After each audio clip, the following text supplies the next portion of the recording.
Hi everyone, I am Tessa, an industrial design master student at the Eindhoven University of Technology, and today I'll be talking about our paper, Design Card Sets, Systematic Literature Survey, and Card Sorting Study, in which we use a two-pronged approach involving a systematic literature review on the use of design cards and card sorting interviews to characterize the first impressions of design cards in practice with design students.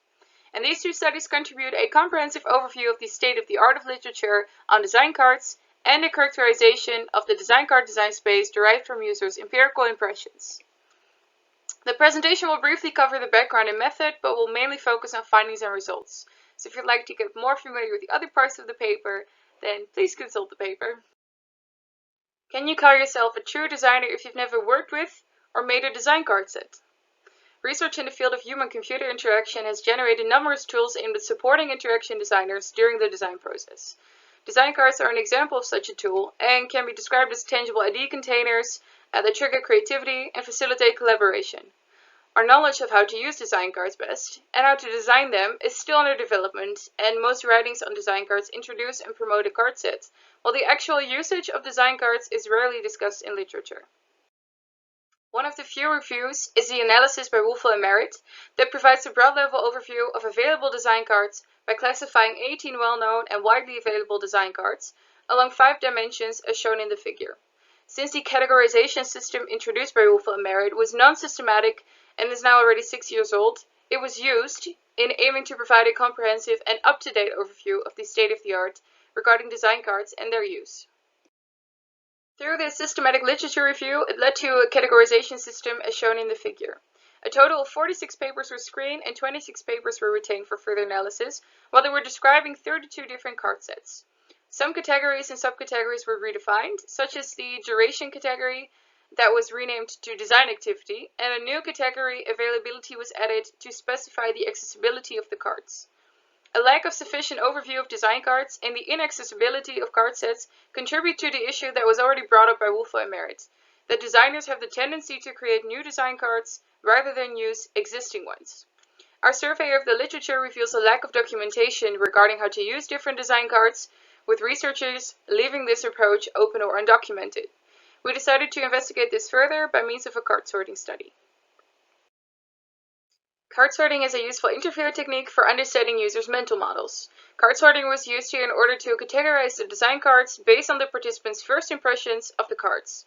A repeated single criterion card sorting interview was carried out with 14 design students to solicit their perception of 10 different design card sets, where each design card set was represented by a single purpose-made card, as you can see on the slide.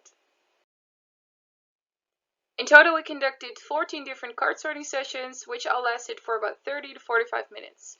And during each session, 2 researchers were present, one to make notes and one to guide the participant through the session. In order to minimize inconsistencies, a session protocol was created, including a script for the introduction of the experiment. In a repeated single criterion sort session, all criteria and types of categories are allowed. Each session began with one closed sort where the criterion is already given to the participants. The first one used was familiarity to let the participants become familiar with card sorting, which also provided relevant background information for the researchers. Afterwards, participants were stimulated to do at least 5 open sorts in which they could define their own criteria. If the dry-up moment took place before the 5th sort, participants were encouraged through triadic elicitation, where 3 items were selected at random. After the open sorts, participants were asked to do 6 more closed sorts based on predefined criteria. These criteria were based on our research purpose and the classification by Wolfel and Merritt. These criteria were design activity, project phase, duration, applicability, which was inspired by purpose and scope, freedom of use, which is a combination of system and customization, and layout components, which was normally formal qualities, and lastly, likelihood of use. During the closed sorts, each criterion was introduced with a brief explanation based on which participants could define their own categories. If a certain criterion was covered in the open sorts, it was skipped as a closed sort. In order to analyze the data, we started by looking at the type of criteria used by the participants, and we mostly looked at the open sorts since the criteria for the closed sorts were provided by us. The first analysis can be compared with a thematic analysis, where the recorded patterns or themes are the ones with high commonality between criteria and categories. Afterwards, the categories were clustered into groups within each overarching criterion. The open sorts emphasize several aspects of card sets that are not addressed in the literature survey, such as the appearance, for example the color of the cards or the number of components in the cards, and some subjective judgments like attractiveness and datedness. The categories within the criteria found in the card sorting exercise overlap partly with the categories by the Wolfe and Merritt framework, but they also bring up new ones. It led to 6 new overarching criteria, which are structure, clarity, reliability, consistency, datedness, and attractiveness. Especially datedness came up quite a few times, and attractiveness appeared to be important for many participants as well. Structure is also an interesting one to add, since this also gives a lot of information on suggestions for the design of the cards in order to communicate their information well. A Pearson's correlation test was run, and a strong positive correlation between structure and clarity and a strong negative correlation between datedness and attractiveness was found. The overarching criteria and their categories were used to make a classification of the 10 card sets similar to the one presented by Wolfe and Merritt. This classification was then used to identify key categories that fit the cards that were rated as most likely and less likely to be used. The 2 studies presented in this paper resulted in a set of dimensions for characterizing design card sets.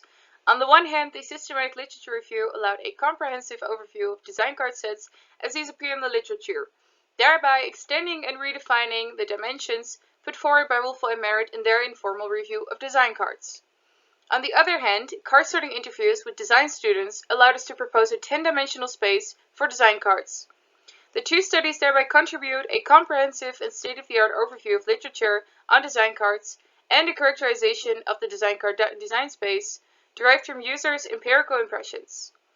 This research hereby partly fills the gap of the need for more comparable empirical studies, as pointed out by Roy and Warren. From our 2 studies, we conclude that it's useful to extend the dimension space defined by Wolfe and Merritt to include some structural aspects of the design cards, and we suggest a shift towards more evocative card sets with less operational content. Our 2 studies partly confirm the dimensions identified by Wolfe and Merritt, and the open card sorting study helped identify a few salient, more subjective dimensions, such as datedness, attractiveness, clarity, and reliability. Creators of design cards could consider these design dimensions and how they document, describe, and evaluate their own design cards. Our findings motivate the exclusion of the categories subcategory from the formal qualities category and make a separate category called structure.